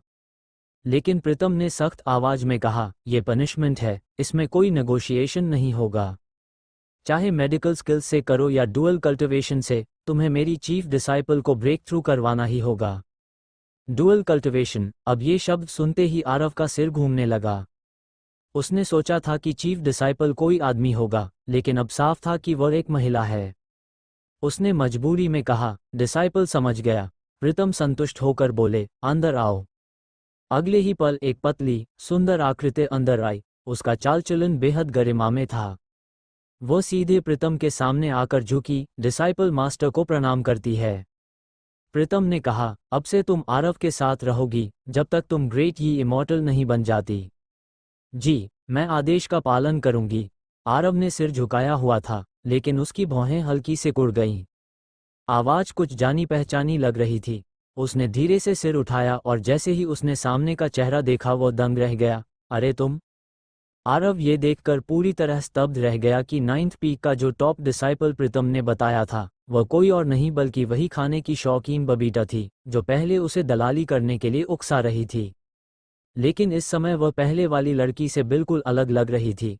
इस वक्त बबीता का स्वभाव शांत, गरिमा में और सुसंस्कृत था, जबकि उसके सामने वह एकदम अलग, चंचल और लालची दिखाई देती थी।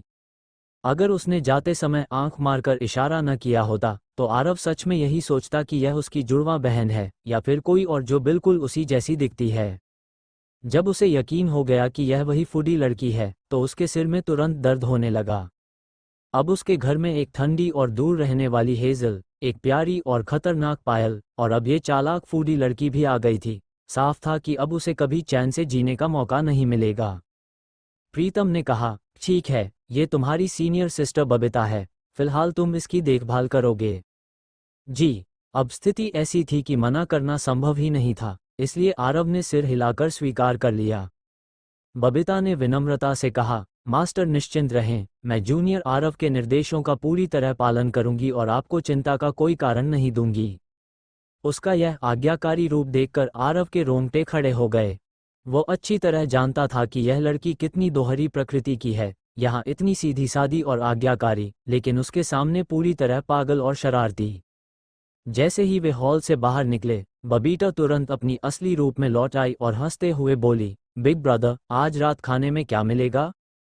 आरव ने कहा, अभी जल्दी है, बाद में देखेंगे, तुम पहले वापस जाओ, मुझे और जिवू को कुछ काम है।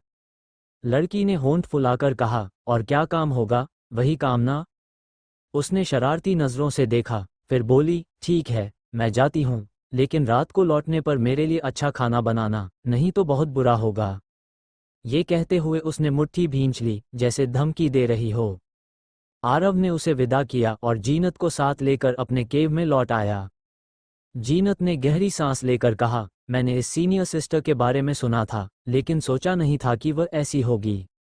आरव ने माथा पकड़ लिया। अकेली होती तो संभालना आसान था, लेकिन घर में दो और भी हैं। जीनत ने पूछा, तो अब क्या करोगे? आरव की आंखों में चमक आई। क्या करूं? जैसा कहते हैं, 3 औरतें मिलकर नाटक बना देती हैं, मुझे इन्हें काबू करना होगा, नहीं तो मेरी जिंदगी नरक बन जाएगी। जीनत ने संदेह से पूछा, क्या ये संभव है? आखिर सामने 2 ग्रेट यी इमॉर्टल और एक पीक शैन इमॉर्टल थीं। आरव मुस्कुराया, लड़ाई में नहीं जीत सकता, लेकिन मैं डॉक्टर हूं, और डॉक्टर के पास एक और हथियार होता है, जहर। उसने तुरंत अपना मेडिसिन कॉल्ड्रन निकाला और कई तरह की जड़ी बूटियां रख दीं। एंशंट मेडिकल इनहेरिटेंस में कई तरह के पॉइजन फॉर्मूलास थे। इस बार उसने इमॉर्टल लॉकिंग पाउडर बनाने का फैसला किया। यह एक ऐसा जहर था जो थोड़े समय के लिए इमॉर्टल की एनर्जी को सील कर देता था, लगभग 1 घंटे तक। हालांकि यह बहुत शक्तिशाली था, लेकिन इसे देना मुश्किल था, क्योंकि इसे खाने में मिलाना पड़ता था। लेकिन अब मौका था, तीनों उसके घर में रह रही थीं, इसलिए ये काम आसान था। आधे घंटे बाद एक पारदर्शी सा पाउडर उसके हाथ में था। वह हंसा, अब देखते हैं तुम तीनों कितना अकड़ती हो। जीनत ने पूछा, क्या मैं साथ चलूं? नहीं, जरूरत नहीं। आरव अकेला ही अपने कोर्टयार्ड लौट आया। जैसे ही वो अंदर गया, बबीता उछल कर आई, बिग ब्रदर तुम आ गए, जल्दी खाना बनाओ, मुझे बहुत भूख लगी है। आरव मुस्कुराया, ठीक है, क्या खाओगी? बारबेक्यू? लड़की ने लार निगलते हुए कहा, तुम्हारा बारबेक्यू बहुत स्वादिष्ट होता है। तभी दरवाजा खुला और हेजल बाहर आई। उसने ठंडे स्वर में कहा, एक बात साफ कर दूं, ये कमरा अब मेरा है, बिना इजाजत कोई अंदर नहीं आएगा। आरव ने मन ही मन सोचा, यह मेरा घर है या तुम्हारा?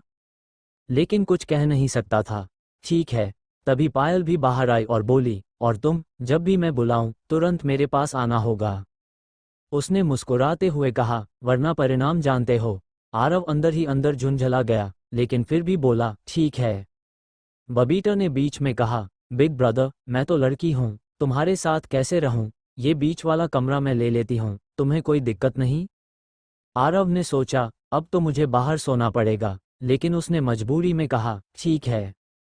लड़की खुश होकर बोली, बिग ब्रदर बहुत अच्छे हैं, और हाँ, मुझे बार बार भूख लगती है, तुम रोज मेरे लिए खाना बनाओगे ना? आरव चुप रह गया। एक उसे नौकर बनाना चाहती थी, दूसरी रसोइया। अगर उसने तैयारी न की होती तो सच में इन तीनों के बीच पिस जाता। उसने मुस्कुराकर कहा, ठीक है, जो चाहोगी बनाऊंगा। बबीता खुशी से उछल पड़ी, चलो अभी शुरू करो। आरव ने तुरंत आग जलाई, मसाले निकाले और मांस तैयार किया। ये क्या है? यह मिर्च पाउडर है, और ये जीरा पाउडर, और यह सफ़ेद वाला मीट टेंडराइजर। लड़की एक एक चीज़ पूछती जा रही थी और लार टपका रही थी, जबकि आरव कुशलता से सीन के पलट रहा था। थोड़ी ही देर में पूरा कोर्टयार्ड बारबेक्यू की खुशबू से भर गया। आरव ने एक सीख उसे दी, लो खाओ। कल से आपको अच्छे चैनल पर और अच्छा कंटेंट मिलेगा देखने को। ये वाला इस टाइप का कंटेंट नहीं मिलेगा। बढ़िया एकदम वॉइस होगी और अच्छा कंटेंट आपको मिलेगा न्यूज़ चैनल पर। और आप हमारा एप्लीकेशन डाउनलोड कर लीजिए और भी बेहतरीन स्टोरी सुनने के लिए। मैरिड टू ड्रैगन प्रिंसेस मिल जाएगी आपको स्टोरी मेरे चैनल पर। ऐसी और भी कहानियाँ मिल जाएंगी। एप्लीकेशन का नाम है सागा सीरीज़। प्ले स्टोर से आप लोग डाउनलोड कर लीजिए और इन्जॉय करिए। और न्यूज़ चैनल की लिंक आपको कम्युनिटी पोस्ट में मिल जाएगी मेरे। वहाँ पर एक स्टोरी को मैंने अभी शेयर कर रखा होगा, उस पर क्लिक करने से आपको चैनल आ जाएगा, उसको सब्सक्राइब कर लेना। वहीं पर मैं डालूँगा, सागा सीरीज़ नाम होगा चैनल का।